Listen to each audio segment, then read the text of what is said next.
सर्वसामान्यांच्या हक्काचा आवाज जागर जनस्थान। नाशिकमध्ये सुजात आंबेडकर यांनी पत्रकार परिषद घेत विविध मुद्द्यांवर भाष्य केले। टीसीएस प्रकरण, नीट पेपर फुटी आणि अशोक खरात प्रकरणामुळे नाशिकची प्रतिमा मलिन झाल्याचं त्यांनी म्हटलंय। टीसीएस प्रकरणात भाजपकडून माहिती पुरवण्यात आली असून त्याच आधारे पोलिसांनी कारवाई केल्याचा आरोप त्यांनी केलाय। अद्याप ठोस पुरावे समोर आलेले नाहीत, बाहेरून फंडिंग झाले का हेही स्पष्ट झालेले नाहीये। भाजपच्या स्क्रिप्टवर पोलिसांनी तपास केल्याचा आमचा आक्षेप आहे, असे ते म्हणाले। या प्रकरणाला हिंदू मुस्लिम रंग देण्याचा प्रयत्न झाल्याचाही आरोप त्यांनी केलाय। पारदर्शक तपासाची मागणीही यावेळी करण्यात आली आहे। वाईट ऑन टीसीएस प्रकरण। तर नेट पेपर फुटी प्रकरणावर बोलताना त्यांनी शिक्षण व्यवस्थेचे व्यावसायिकीकरण होत असल्याचा आरोप केलाय। विद्यार्थी वर्षभर मेहनत करतात, मात्र पेपर फुटीमुळे त्यांचे करिअर धोक्यात येते। सरकार शिक्षण व्यवस्था विकायला काढते अशी टीका त्यांनी केली आहे। शिक्षण क्षेत्रातील काही कामे खासगी कंपन्यांना देण्यात आल्याचा उल्लेख करत त्यांनी भाजप नेत्यांवरही आरोप केलाय। बाईट ऑन नीट पेपर फुटी। तर अशोक खरात प्रकरणातही सखोल चौकशीची मागणी यावेळी करताना त्यांनी खरात यांच्या स्वीय सहाय्यकाच्या मृत्यूबाबत संशय, या प्रकरणात ज्या मंत्र्यांची नावे आली आहेत त्यांच्यावर कारवाई झालेली नाही असे ते म्हणाले। तसेच मंत्र्यांना वाचवण्यासाठी खरात यांना जेलमध्ये मारण्याचा प्रयत्न होऊ शकतो असा देखील धक्कादायक आरोप त्यांनी केलाय। Bite on Ashok Kharat. तपोवन प्रश्नावर बोलताना त्यांनी कुंभमेळ्यासाठी शेतकऱ्यांच्या जमिनी बळजबरीने घेतल्या जात असल्याचा आरोप केलाय। तपोवन वाचले पाहिजे, हातगाडीवर उपजीविका करणाऱ्यांचे जीवन उद्ध्वस्त होत आहे। आंदोलन मोडून काढण्यासाठी पोलिसांचा हस्तक्षेप सुरू आहे असे त्यांनी देखील म्हटलंय। आरक्षण उपवर्गीकरणाच्या मुद्द्यावरही त्यांनी भूमिका मांडत विविध दलित संघटना उपवर्गीकरणाच्या विरोधात असल्याचं सांगितलंय। तसेच मातंग समाजातील नेतृत्वाचे समाजासाठी ठाम भूमिका घ्यावी असे आवाहनही त्यांनी केलंय। जागर जनस्थानसाठी प्रतिनिधी संदीप नवसे, नाशिक। शिक्षण व्यवस्था ही या सरकारने विकायला काढलेली आहे। आपण जर बघितलं तर शिक्षण हा इकडच्या कष्टकऱ्यांच्या पोरांसाठी, शेतकऱ्यांच्या पोरांसाठी आणि तमाम वंचितांच्या पोरांसाठी एक पुढे जायचं चांगलं साधन होतं आणि संधी होती। आज शिक्षणाचं बाजारीकरण करणं, शिक्षणाचं खाजगीकरण करणं, जिल्हा परिषद त्याचबरोबर महानगरपालिकेच्या शाळा बंद करून प्रायव्हेट शिक्षण आणणं। प्रायव्हेट शिक्षण महाराष्ट्रामध्ये कोणाला दिलं गेलं? Crystal company. क्रिस्टल कंपनीमध्ये कोण आहे? प्रसाद लाड, भाजप। त्याच्यामध्ये गिरीश महाजनांचा स्टेकसुद्धा आपल्याला दिसतो। तर क्रिस्टल कंपनीला कॉन्ट्रॅक्ट जाणं, जिल्हा परिषदेच्या आणि महानगरपालिकेच्या शाळा बंद पडून म्हणजे ह्यांचा पैसा येतो। स्पर्धा परीक्षामध्ये घोटाळे करणं, त्याच्याहून मोठे वन खातं, पोलीस भरती, तहसील, मिलिटरीच्या अजून नाही झाल्या पण पॅरामिलिटरीच्या सगळ्या परीक्षा ह्या त्यांनी स्पर्धा परीक्षा मोठ्या प्रमाणात बंद करून कंत्राटी भरती चालू केली। ही कंत्राटी भरती कोणाला गेली? परत क्रिस्टल कंपनीला। कोणाची कंपनी आहे? भाजपच्या माणसांची। आज मोठ्या प्रमाणात पेपर फुटी होतात, UGCचं बजेट कमी केलं जातं, त्याचबरोबर जे PhD स्टुडंट्स आहेत त्यांचं रिसर्चचं बजेट कमी केलं जातं।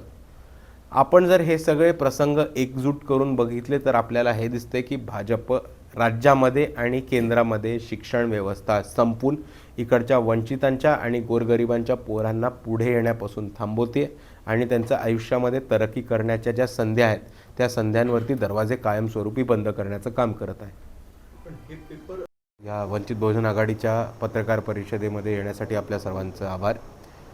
सुरू करताना मी थेट मुद्द्यावरती येतो की 2 दिवस वंचित बहुजन आघाडीचा कार्यकर्ता मेळावा व जाहीर सभा ह्या आयोजित केल्या होत्या नाशिकच्या कमिटीने।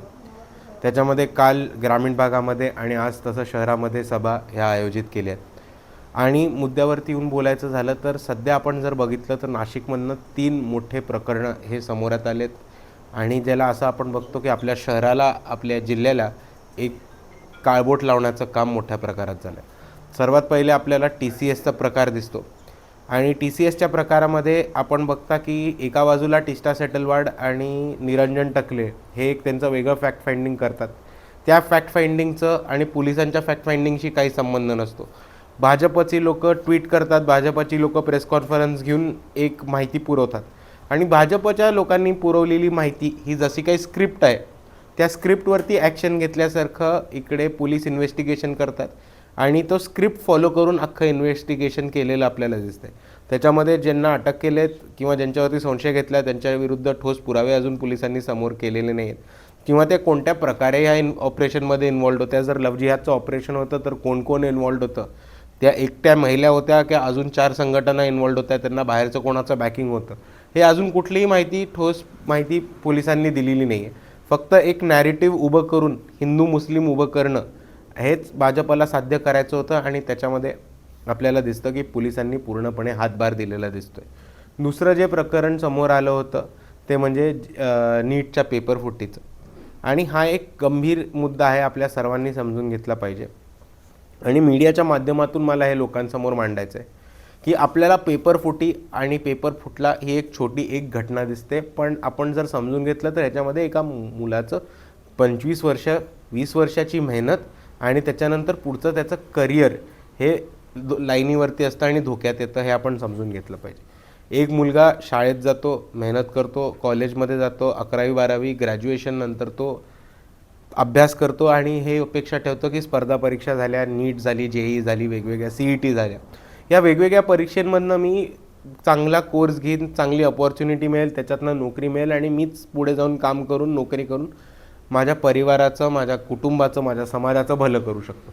पण जेव्हा एक पेपर फुटतो तेव्हा त्याचं अख्खं करिअर हे पाण्यात जातं, त्याची 20 वर्ष 25 वर्षाची मेहनत, त्याचा 2 वर्षाचा अभ्यास हा सगळा पाण्यात जातो आणि एका मुलाला पुढे चांगलं आयुष्य जगण्यासाठी, नोकरी घेण्यासाठी, शिक्षणामधनं संध्या आणि अपॉर्च्युनिटीज घेण्यासाठी ते दरवाजे बंद केले जातात, हे आपण सर्वांनी समजून घेतलं पाहिजे.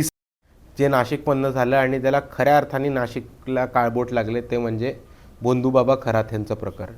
आपण बघितलं असेल की आज अशोक खरात यांचे PA जे आहेत ते संशयास्पद कार ॲक्सिडेंटमध्ये मारले जातात, त्याच्यावरती खूप मोठं प्रश्नचिन्ह निर्माण होतं.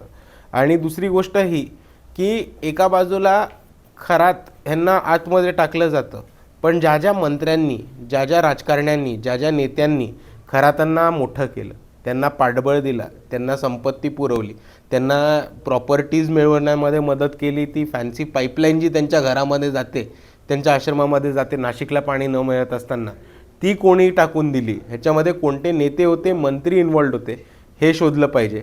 आणि हे जर बाहेर नाही आलं लवकरात लवकर तर आपल्याला कदाचित असं पण दिसेल की खरातांच्या PAला बाहेर ॲक्सिडेंटमध्ये मारून टाकलं आहे, खरातांना पण जेलमध्ये मारून टाकण्यात येईल किंवा त्यांच्याशी बरं वाईट काही करण्यात येईल.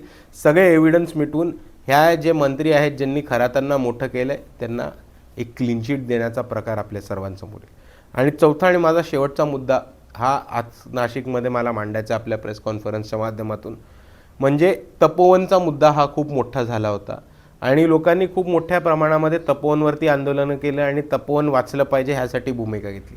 पण जर आपण नाशिक शहराची परिस्थिती बघितली तर कितीतरी लोकांचे उपजीवनाचे साधन, टपऱ्या, हातगाड्या, हॉकर्सचं सगळं जे नेटवर्क होतं आणि हॉकर्सच्या सगळ्या ज्या हातगाड्या होत्या, त्याचबरोबर लोकांच्या झोपड्या, शेतकऱ्यांची घरं, शेतकऱ्यांची जमीन, हे कुंभमेळाव्यासाठी जबरदस्ती बळकून घेतले, हे तोडण्यात आले.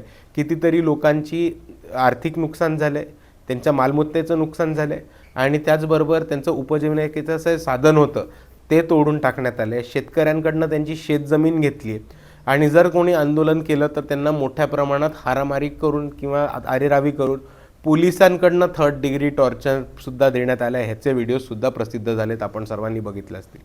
तर मला सरळ सरळ एक प्रश्न विचारायचा आहे की तपोवनसाठी आपण आवाज उठवला, पण ह्या लोकांसाठी, गोरगरिबांसाठी, शेतकऱ्यांसाठी आणि ज्या लोकांचं पोट त्यांच्या हातावरती चालतं, ज्यांचे धंदे उठले गेलेत, त्यांच्यासाठी आपण आवाज कधी उचलणार आहोत, हा पहिला मुद्दा. आणि दुसरी गोष्ट की अख्खं नाशिक शहर, रस्ते जे खणून ठेवलेले आहेत कुंभमेळाव्यासाठी, ते इकडच्या कॉन्ट्रॅक्टरांना आणि त्यांना कॉन्ट्रॅक्ट देणाऱ्या नेत्यांना आमचा प्रश्न आहे की तुम्ही गॅरंटी देता का की कुंभमेळाव्याच्या आत हे सगळं काम पूर्ण होईल?